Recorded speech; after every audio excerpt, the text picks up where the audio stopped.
Hi friends. Accident అయింది. బండి skid అయ్యి కింద పడ్డాననమాట. 3 డేస్ అవుతుంది. మొత్తం కొంచెం వాపు, పెయిను అన్నీ తగ్గిపోయినాయి. 3 డేస్ నుంచి పొలం దగ్గరికి కూడా వెళ్ళలేదు. అందుకే పొలం వీడియోస్ కూడా పెట్టలేదు. యాక్చువల్‌గా చెప్పకపోదును గానీ ఎందుకు చెప్తున్నానంటే మొహం మీదకి, కన్నుకి మధ్యలో తగిలింది. అందుకే అది మచ్చ తగ్గడానికి దాదాపు 1 మంత్ అన్న టైం పడతది. ఇంకా పడ్డ రోజైతే ఈ రోజుకి థర్డ్ డే అనమాట. మొత్తం కన్ను దగ్గర మొత్తం వాసింది. చెయ్యి, కాలు అంటే లెఫ్ట్ సైడ్ పడ్డనమాట. లెఫ్ట్ లెగ్, లెఫ్ట్ ఫుట్ అంటే హ్యాండ్, లెఫ్ట్ సైడ్ మొహము అనమాట. మొత్తం డ్యామేజ్ అయిపోయింది.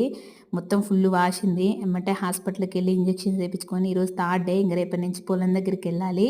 ఈ మొహంతోనే వీడియోలు తీయాలి కాబట్టి అందుకే చెప్తున్నాను friends. Now I am okay. Okay. లేసిన వేళ విశేషం బావున్నట్టుంది. చిన్న చిన్న దెబ్బలే తగిలినాయి. బండి స్కిడ్ అయ్యి కింద పడ్డాను ఫ్రెండ్స్. అంతే. ఎవరి తప్పేం లేదు. ఓకే. బాయ్.